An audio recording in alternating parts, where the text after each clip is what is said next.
نحمدہ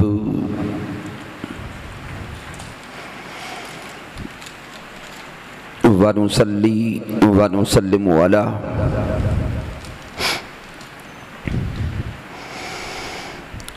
سیدنا و مولانا محمد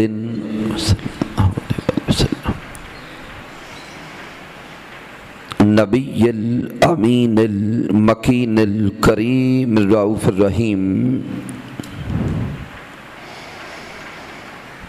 اما بعد فاعوذ باللہ من الشیطان الرجیم بسم اللہ الرحمن الرحیم قال اللہ تبارک و تعالی فی القرآن المجید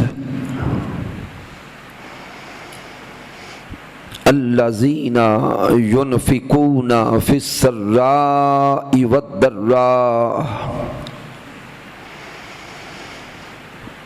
والکاظمین الغیظ والعافین عن الناس واللہ یحب المحسنین صدق اللہ مولانا العظیم ان اللہ وملائکتہ یصلون علی النبی یا ایہا الذین آمنوا صلوا علیہ وسلموا تسلیما سیدنا محمد۔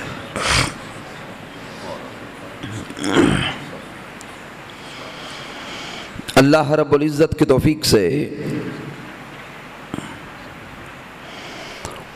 اور تاجدار کائنات صلی اللہ علیہ وآلہ وسلم کے نعلین پاک کے تصدق سے رمضان المبارک کی بابرکت ساعتوں میں خانوال کی اس عظیم مرکزی جامع مسجد میں ہم 5 روزہ دروس عرفان القرآن کی آج چوتھی نشست میں حاضر ہیں۔ ان دروس عرفان القرآن کے انعقاد پر مبارکباد پیش کرتا ہوں مسجد کی انتظامیہ کے تمام ساتھیوں کو، تحریک منہاج القرآن اور جملہ فورمز کے جمیع قائدین اور کارکنان کو، تشریف لانے والے جمیع مشائخ اعظام، سادات کرام، علماء کرام، دعا کرتے ہیں رب کائنات سب کا تشریف لانا اپنی بارگاہ اقدس میں قبول فرمائے۔ اس کی آواز اگر مزید کلیئر ہو سکے تو کر دیں۔ سامعین محترم، ہمارے آج کے درس عرفان القرآن کا موضوع غصہ، ڈپریشن اور اس کا علاج۔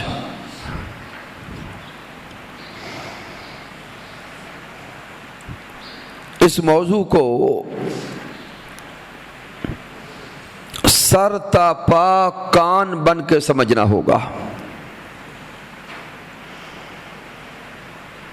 چونکہ عموماً ممبر و محراب پہ ایسے موضوعات کو بیان نہیں کیا جاتا، اور شاید بعض احباب نے جب یہ ٹاپک اشتہارات پہ دیکھا ہوگا تو کئی ساتھیوں نے سوچا ہوگا کہ یہ موضوع تو میڈیکل سائنس کا ہے، تو ان دروس عرفان القرآن میں اس موضوع کو کیوں لیا گیا؟ سامعین محترم، یہ دین اسلام کی خصوصیت ہے کہ دین اسلام مکمل ضابطہ حیات ہے، لہذا کوئی موضوع دنیا سے تعلق رکھتا ہو یا آخرت سے تعلق رکھتا ہو، ہر موضوع دین مصطفیٰ کا موضوع ہے۔ ضرورت اس امر کی ہے کہ ہم اپنی تحقیق اور ریسرچ کے دائرہ کو وسیع کریں۔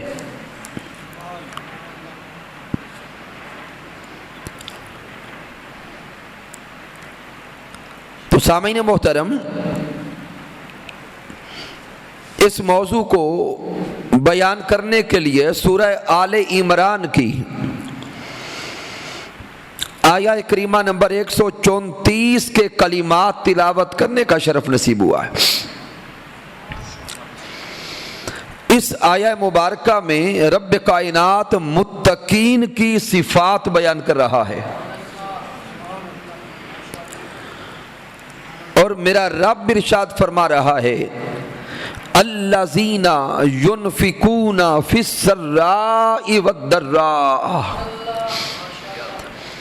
کہ صاحبان تقویٰ وہ ہیں جو ہر حال میں اپنے رب کے نام پہ خرچ کرتے رہتے، ان کے اپنے گھر میں فراخی ہو یا تنگی ہو، لیکن ان کے دل ہمیشہ سخی ہوتے۔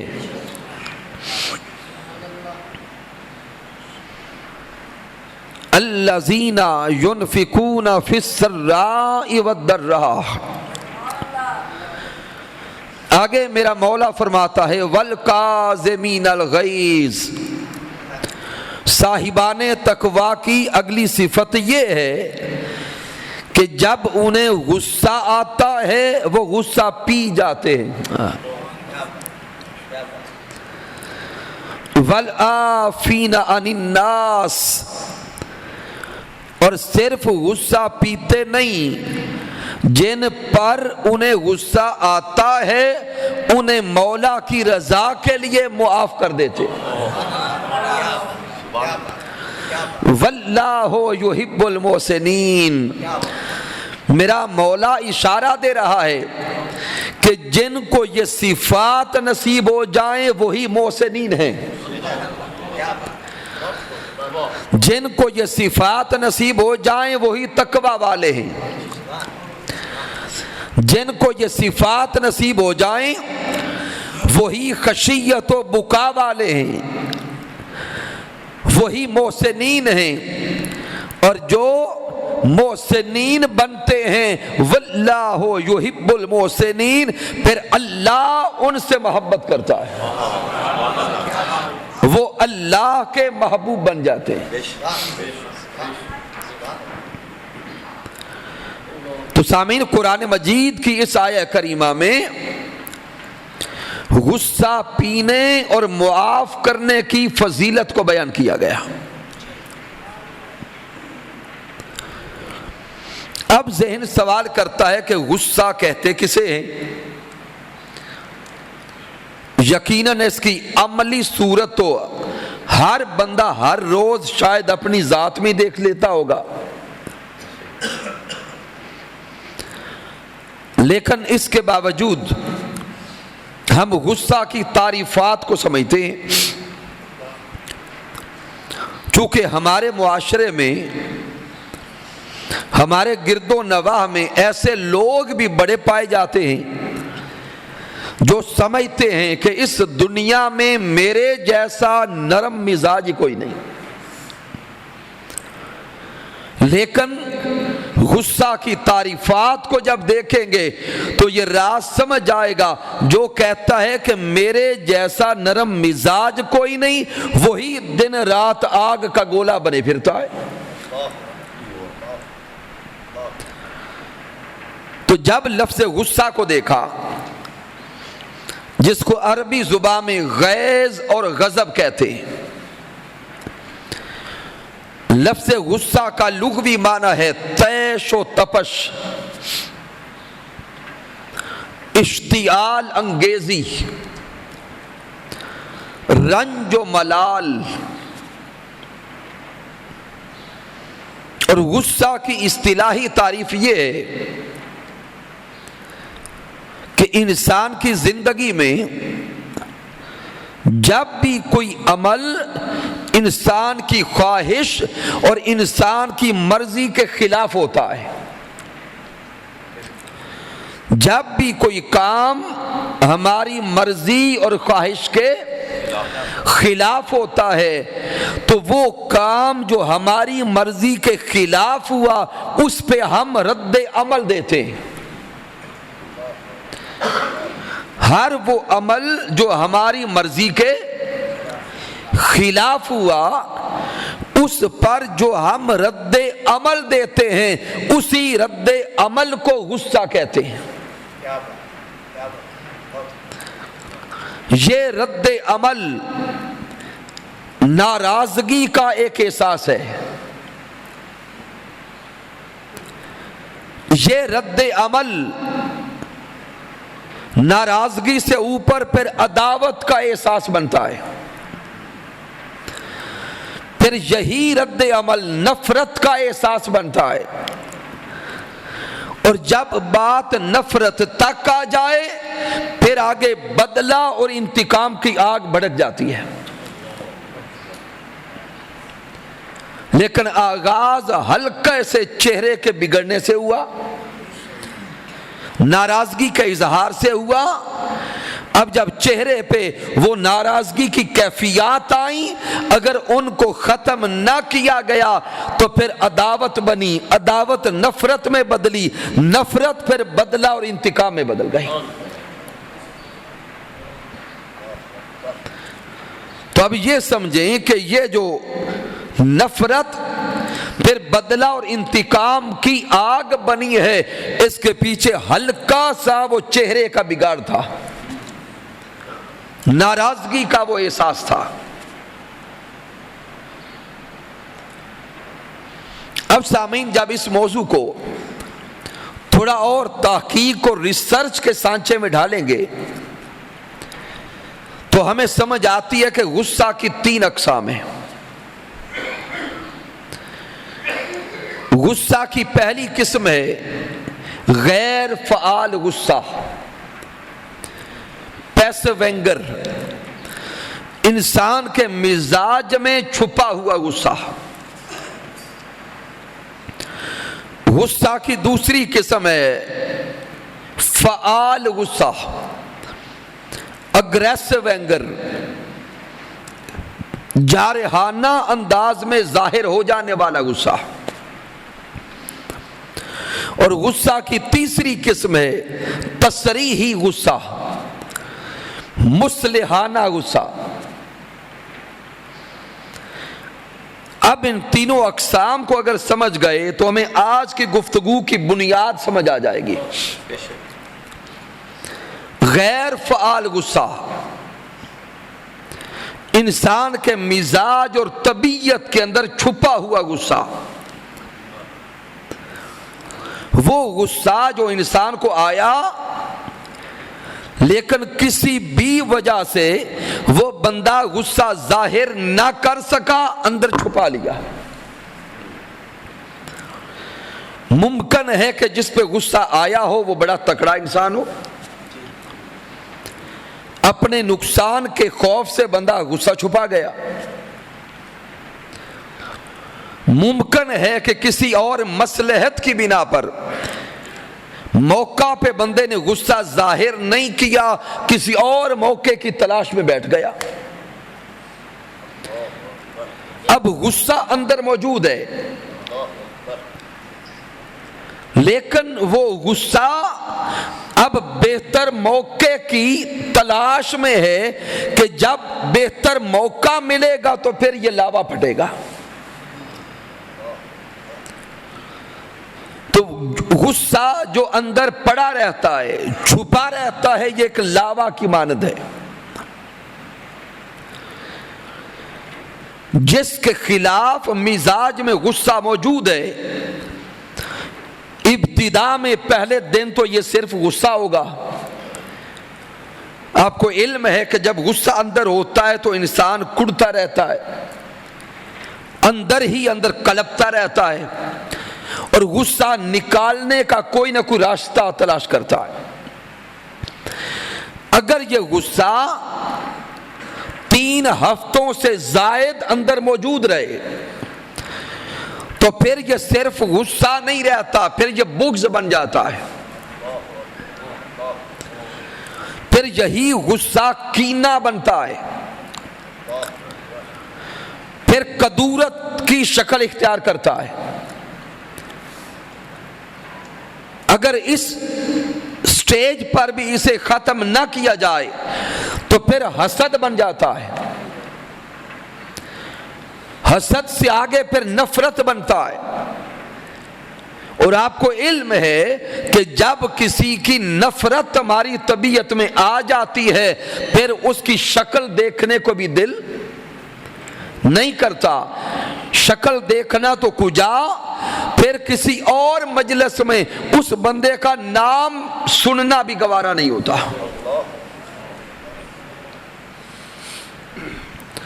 تو یہ غصہ کی وہ قسم ہے جو انسان کے مزاج کے اندر چھپی ہے۔ پھر سامعین، اس چیز کو سمجھنے کے لیے میں بڑی سادہ مثال دیتا ہوں۔ چونکہ معاشرے کی بنیادی اکائی خاندان ہے، معاشرے کی بنیادی اکائی خاندان ہے، اور خاندان کی بنیاد میاں اور بیوی کا رشتہ ہے۔ اسی غصہ کی بنا پر آپ دیکھیں معاشرے میں آج طلاق کی ریشو کتنی بڑھ چکی ہے۔ اب سامعین، بڑی سادہ مثال ہے، یوں سمجھے کہ گھر میں میاں بیوی موجود ہیں، شوہر نے ٹی وی آن کیا اور اپنی مرضی کا کوئی اسلامک پروگرام لگا لیا، کوئی میچ لگا لیا۔ ادھر شوہر نے ٹی وی آن کیا، اس کا پروگرام نشر ہوا، اوپر سے زوجہ محترمہ تشریف لائیں، اور زوجہ فرماتی ہیں کہ میں فلاں چینل پہ فلاں پروگرام دیکھنا چاہتی ہوں، آپ چینل بدل دیں۔ اب شوہر محترم عرض کرتے ہیں کہ پیاری زوجہ محترمہ، 2-3 ہفتے گزر گئے، میں اس پروگرام کا انتظار کر رہا تھا، اور ادھر پروگرام نشر ہونے لگا ہے تو آپ اوپر سے ٹپک آئی ہیں اور فرماتی ہے چینل بدل دیں۔ تو اب زوجہ اصرار کرتی ہے، زور ڈالتی ہے، شوہر کو غصہ تو آتا ہے لیکن غصہ چھپا کر، غصہ دبا کے چینل بدل دیتا ہے۔ اب کسی بھی سبب سے شوہر نے غصہ اندر چھپا لیا، اب جب غصہ طبیعت میں موجود ہے تو غصہ مزاج میں اب تناؤ لائے گا، کھچاؤ لائے گا۔ اب شوہر بے شک جارحانہ انداز میں بولا نہیں، لیکن چہرے میں کچھ نہ کچھ بگاڑ ہے۔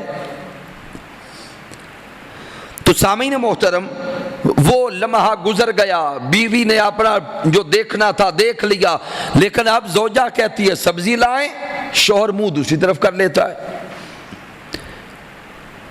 بھی زوجہ کہتی ہے کہ آپ اٹھیں، میری مرضی کا کوئی کام کریں، شوہر کہتا ہے چل اٹھ کے آپ ہی کر لے۔ مزاج میں کچھ کھچاؤ آ گیا ہے۔ اب 2-4 دن گزر گئے، یوں سمجھے کہ ابھی 15-20 روزے گزرے، اب زوجہ فرماتی ہے کہ مجھے کپڑے لے دیں، عید آ گئی۔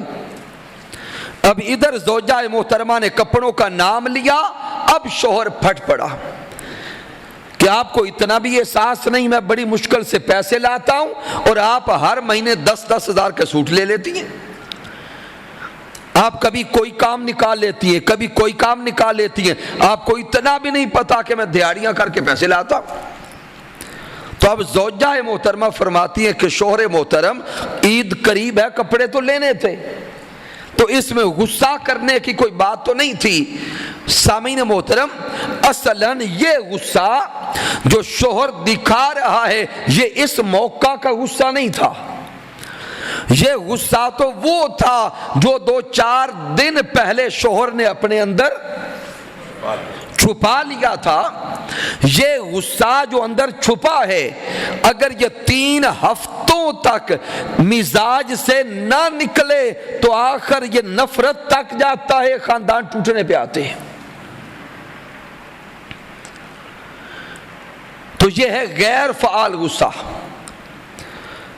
پھر غصہ کی دوسری قسم فعال غصہ, اگریسو اینگر, جارحانہ غصہ.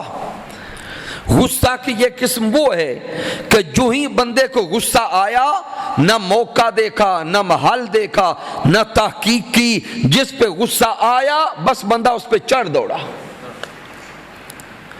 نہ یہ دیکھا کہ رشتہ دار گھر میں موجود ہیں, نہ یہ دیکھا کہ کوئی مہمان آیا ہے, نہ یہ دیکھا کہ جس وجہ سے غصہ کر رہا ہوں پتہ نہیں یہ گناہ اس بیچارے نے کیا بھی ہے کہ نہیں کیا.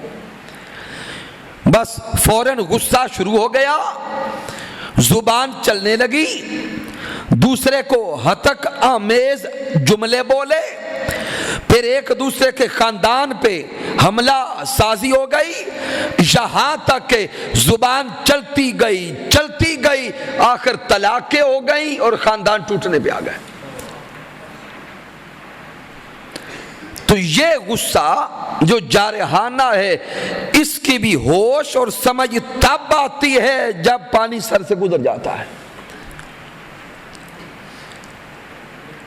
اور جب لوگ زبان سے کچھ کہہ دیتے ہیں تو پھر دوڑتے ہیں علماء کے پاس, جی علامہ صاحب میرے منہ چو کچھ نکل گیا ہے, ہن اس دا کوئی حل دسو. کو علامہ صاحب پوچھتے ہیں بھی تمہیں کیا ہوا تھا, وہ کہتا ہے یہ بڑا غصے میں تھا, تو اب کوئی حل نکال دے. تو علامہ صاحب کہتے ہیں پتر غصے وچ یہ کم ہوندا ہے. تو سامعین توجہ کریں کہ یہ غصہ کی دونوں اقسام, اگر ابتدا پہ ہی غصہ پی لیا جاتا تو پھر یہاں تک نوبت نہ آتی. تو اب توجہ طلب اگلا نکتہ ہے کہ غصہ کی یہ دونوں اقسام, غیر فعال غصہ یا فعال غصہ, یا ان دونوں میں سے ایک قسم اگر یہ انسان کی زندگی کا حصہ بن جائے. ایک ہے کبھی کبھی غصہ کرنا, اور دوسرا ہے کہ اگر کوئی انسان ہر وقت غصے رہنے لگے, ہر وقت انسان کے چہرے پہ 12 بجے رہیں, اولاد سامنے آئی تو اس پہ غصہ کر لیا, بیوی سامنے آئی تو بیوی پہ غصے ہو گئے, محلے کا کوئی پڑوسی ملا تو اس پہ غصے ہو گیا. اگر یہ غصہ انسان کی عادت بن جائے, ہر وقت انسان کے مزاج میں رہنے لگے, تو سامعین محترم پھر یہ غصہ نہیں رہتا, پھر یہی غصہ ڈپریشن کا مرض بن جاتا ہے. اور ڈپریشن کا یہ موذی مرض اتنا خطرناک مرض ہے کہ جسے ڈپریشن ہو گیا اب اس کی زندگی کا سکھ اور چین ختم ہو گیا, اب اس کے جینے کا مزہ جاتا رہا. چونکہ ڈپریشن اتنا خطرناک مرض ہے کہ اب نہ نیند آتی ہے نہ سکھ آتا ہے. اس کے نقصانات پہ آگے آتے ہیں. پھر غصہ کی تیسری قسم ہے تصریحی غصہ, یعنی اعتدال والا غصہ. پہلی دونوں اقسام میں افراط اور تفریط ہے, اندر چھپا رہا تب بھی نقصان, اور جارحانہ انداز میں باہر نکلا تب بھی نقصان. اب نقطہ اعتدال تصریحی غصہ جس کا ذکر رب کائنات قرآن میں کرتا ہے, والکاظمین الغیظ, کہ انہیں غصہ تو آتا ہے لیکن اپنے مولا کی رضا کے لیے یہ غصہ پی جاتے ہیں. والعافین عن الناس, اور جس پر غصہ آتا ہے رب کے مکھڑے کے طالب اس کو رب کی رضا کے لیے معاف کر دیتے ہیں۔ تصریحی غصہ، یہ غصہ معاشرے میں اصلاح کا ذریعہ بنتا ہے۔ ظاہر تو ہوتا ہے لیکن اعتدال کے ساتھ، کبھی اولاد کو سمجھانے کے لیے، کبھی شاگردوں کو بتانے اور سمجھانے کے لیے۔ اس غصہ کی حالت میں نہ زبان سے گالی نکلتی ہے نہ کسی کے جسم کا نقصان ہوتا ہے۔ یاد رکھیں، وہ غصہ جس غصے میں زبان سے گالی نکلی وہ جارحانہ ہے، اعتدال سے ہٹا ہوا ہے۔ وہ غصہ جس سے کسی کو تھپڑ رسید کرنے لگ گئے وہ جارحانہ ہے۔ تو یہ تصریحی غصہ کیا ہے؟ جس میں مصلحت ہے اور تربیت ہے۔ تو سامعین، جب یہ نقطے سمجھ گئے ابتداً کہ ڈپریشن اسی غصہ کی اگلی صورت ہے، اب جب ڈپریشن تک آ گئے تو ڈپریشن اتنا خطرناک مرض ہے، جس کو ڈپریشن ہو گیا اس کی زندگی کا سکون ختم ہو گیا۔ ہر وقت ڈپریشن کے مریض کو وہم آنے لگتے، سر میں مسلسل درد رہتا ہے۔ پھر مائیں بہنیں بیٹیاں دوسری طرف سن رہی ہیں، جب سر میں مسلسل درد رہتا ہے یہ اعصاب کھچاؤ کا شکار رہتے ہیں، کہنے پٹھے کمزور ہو گئے۔ تو جب جسم میں ہر وقت درد ہے، سر میں درد ہے، تو اب ہم شاید شور مچانے لگتے ہیں کہ مجھ پر کسی نے جادو ٹونا کر دیا، کچھ جنات حاضر ہو گئے۔ حقیقتاً نہ جادو ہوتا ہے، نہ جنات ہوتے ہیں، نہ تعویذ اور گنڈے ہوتے ہیں، سبب بندہ خود ہوتا ہے جو ہر وقت غصہ کرتا رہتا ہے۔ یہ ابتدائی سٹیج ہے۔ اگر سر درد تک بیماری کا علاج نہ کیا جائے تو پھر انسان کھانا تو کھا لیتا ہے لیکن ہضم نہیں ہوتا۔ اگلی بیماری تبخیر معدہ۔ جب معدہ درست نہیں رہتا تو پھر بلڈ پریشر انکنٹرول ہو جاتا ہے، بی پی کبھی اوپر کبھی نیچے۔ تو جب بی پی 6 مہینے تک مسلسل کنٹرول میں نہ رہے تو پھر شوگر قریب آ جاتی ہے، اور وہ بندہ جس کا بی پی اور شوگر یہ 2 بیماریاں لاحق ہو گئیں، پھر یوں سمجھے کہ دل کا دورہ قریب آ گیا ہے۔ چونکہ بی پی اور شوگر، بالخصوص بی پی کی وجہ سے جو خون ہے اس کے دور پہ فرق پڑتا ہے، دل کی پمپن پہ اثر پڑتا ہے، دل کے دورے پڑنے لگتے ہیں، انسان نفسیاتی مریض بنتا ہے۔ اور جو ہی نفسیاتی مریض بن گیا، آپ دیکھتے ہوں گے کہ پھر کئی لوگ ہمیں نظر آتے ہیں کہ مرگی جیسے پھر دورے پڑنے لگتے ہیں، جسم اکڑ جاتا ہے، ہاتھ پاؤں پھول جاتے ہیں، بے ہوشی کی حالت طاری ہو جاتی ہے، اور دنیا والے سمجھتے ہیں کہ یہ جو گلے سے جو عجیب عجیب آوازیں نکل رہی ہیں، تو لوگ کہتے ہیں کہ شاید جن حاضر ہو گیا۔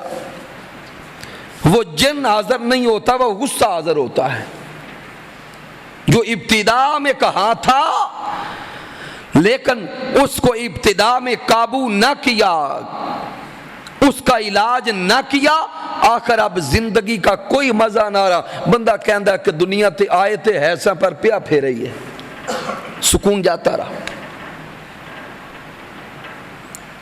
تو اب سامعین اس سے اگلا راز سمجھے کہ اس غصہ کے اسباب کیا ہیں۔ غصہ کا سبب انسان جہاں پر رہتے ہوئے ذہنی ہم آہنگی محسوس نہ کرے، انکمفرٹیبل، یعنی جس ماحول میں بھی انسان ذہنی طور پہ خود کو ایڈجسٹ نہ کر پائے وہاں پہ پھر غصہ ہوتا ہے، چاہے وہ ذہنی ہم آہنگی بیوی کے ساتھ نہ بنے، خاندان کے دیگر افراد کے ساتھ نہ بنے، یا محلے اور دفتر والوں کے ساتھ نہ بنے۔ جہاں پر بھی ذہنی ہم آہنگی نہیں وہاں پہ پھر غصہ ہے۔ غصہ کا دوسرا سبب